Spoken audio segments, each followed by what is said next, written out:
Hi, everybody. It's Tracy's Tuesday Talk. We are doing a Tuesday Talk today.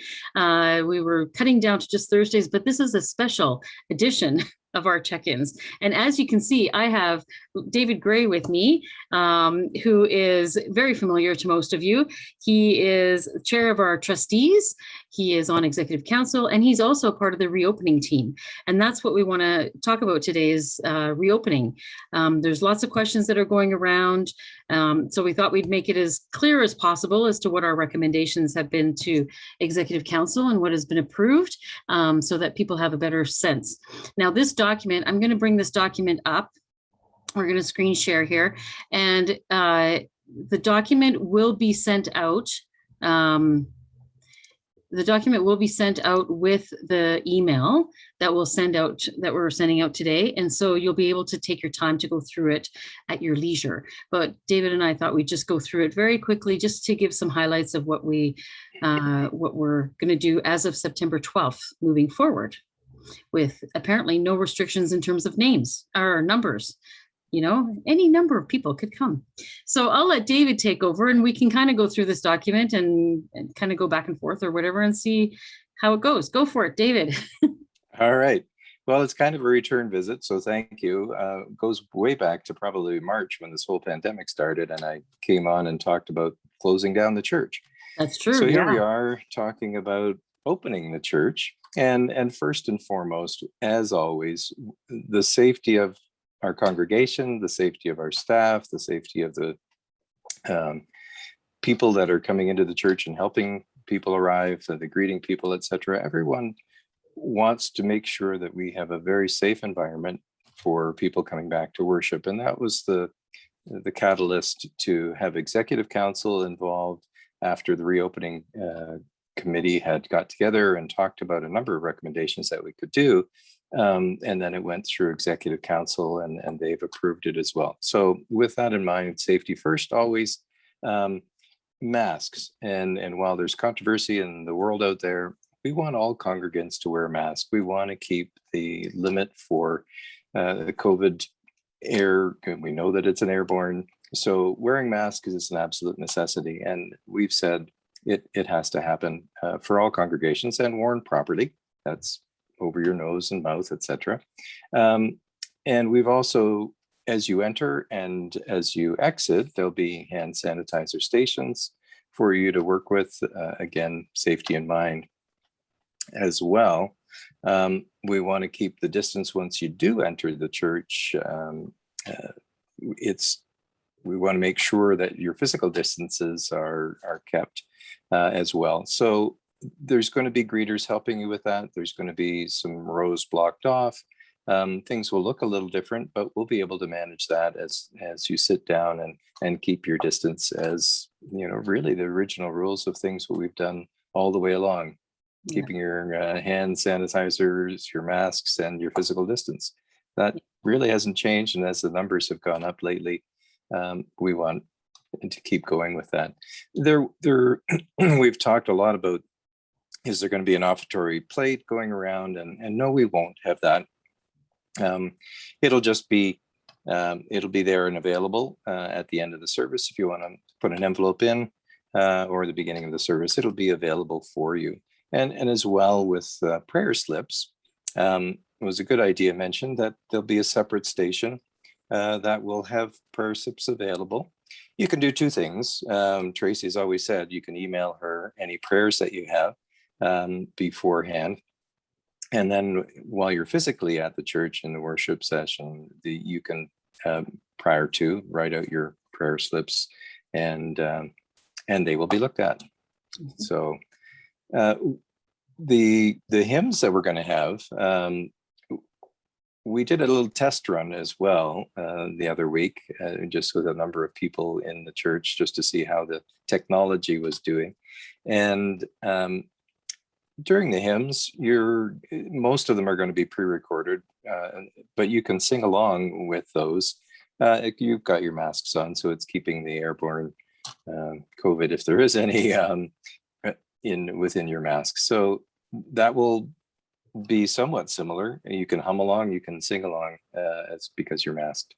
And the music side of things, again, the choir has done quite a few numbers through the year and have set up extra ones so that there'll be some pre-recorded music that Carrie and Pam and the gang and all the musical people at the church have done such an incredible job over this last year and a half. It's just been amazing. Yeah, just amazing job. Yeah. I'm in awe at the music that's happened in the pre-recorded.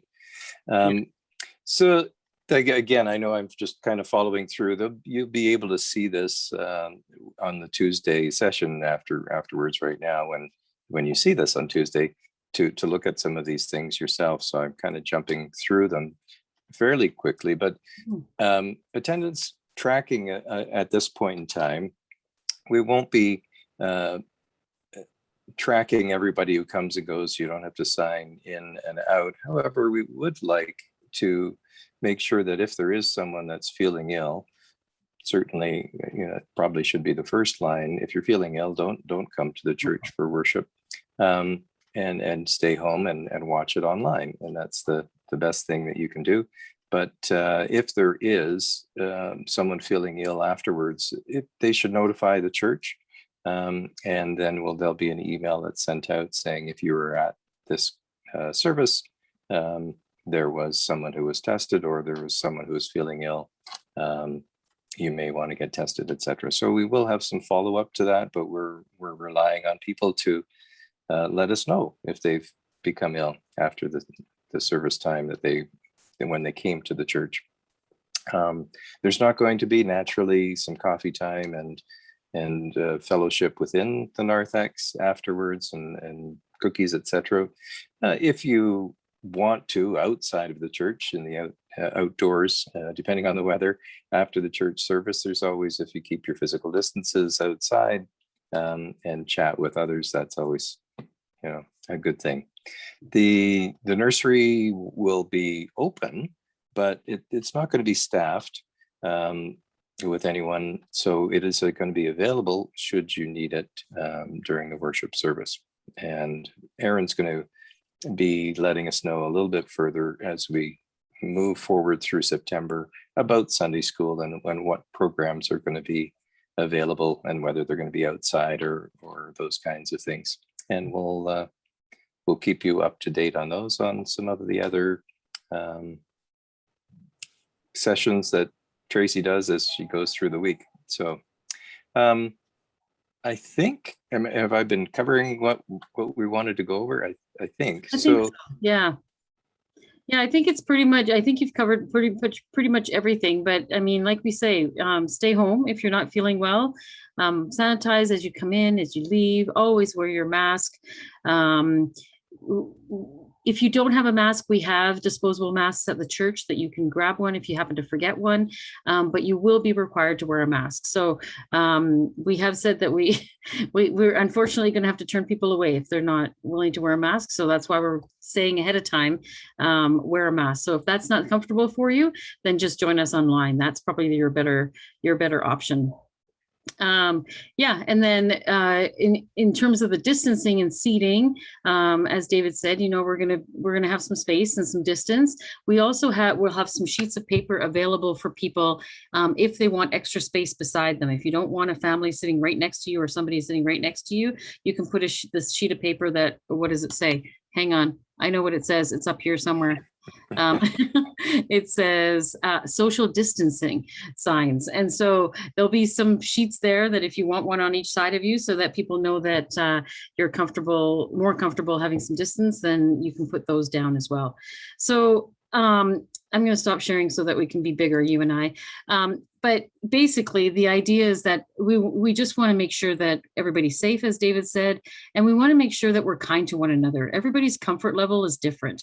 And so we really have to become comfortable asking people if they, we're just going to be elbow touching, if at all touching. If two people have decided, yes, they're okay with hugging, then that's fine. But you need to ask people. And people are allowed to say, yeah, not yet. and you not be hurt about that. So, you know, we really do have to get used to that, asking permission for those kinds of things and being okay with an answer that may not be what you're expecting or hoping. But we've done it for a year and a half. We can do this, people. It's all good. Yeah, we can. Yeah. For sure. That's right. Yeah. So we're hoping that people come on September 12th. Part of the email that's going to go out is going to have, like I said, this reopening document will be on the email as well. And then we're going to also include a link to a survey, a very short survey, 2 questions, whether you're comfortable coming to worship, and if you are, how many people might you bring? And the link will be there. It'll be on the website as well, and it'll be available until September 5th. Well, really till the 6th, right? I mean, end of the 5th. So we're trying to get a kind of an idea of how many people to expect on the 12th. And so if you could take some time just to quickly fill out that survey, like I say, it's 2 questions. It'll take you all of 30 seconds to, and that'll give us vital information to know what to do going forward. And as usual, this is always like we're used to this being a fluid situation, right? And so who knows? You know, tomorrow or the next day, we might actually say, oh, we're actually closing again. And so we don't know. So yeah, we just have to play it by ear, and we just have to always have in mind the safety and the care for other people. So anything else, David? No, that's it. You covered it. I was going to say it's a fluid thing and things can change. So yeah. Oh, hang on, everybody. Hang on. I forgot to let you all know that some of you have asked about vaccinations and whether we're going to require proof of vaccination or encourage people who have only been vaccinated to come to church. At this point in time, we are not doing that. We're just making sure that we mandate the masking, the distancing, and the hand sanitizing at this point. And as David and I said earlier, this is a fluid situation. Things may change. But as of right now, nope, we don't need proof of vaccination. So our fingers are crossed that we can continue to plan for the 12th of September to be our reopening. All right, take care. This is as it sits now. That's right. Exactly. That's right. We're doing the best we can moment to moment. Yeah. That's right. Yeah. Well, thank you, David. I appreciate you being here, and we'll wish everybody a great week. And yeah. Oh, hang on, everybody. Hang on. I forgot to let you all know that some of you have asked about vaccinations and whether we're going to require proof of vaccination or encourage people who have only been vaccinated to come to church. At this point in time, we are not doing that. We're just making sure that we mandate the masking, the distancing, and the hand sanitizing at this point. And as David and I said earlier, this is a fluid situation. Things may change. But as of right now, nope, we don't need proof of vaccination. So our fingers are crossed that we can continue to plan for the 12th of September to be our reopening. All right, take care. Hope to see you. Bye. Hopefully we'll talk to you soon. Bye, everybody. Take care of each other. Bye-bye. Bye.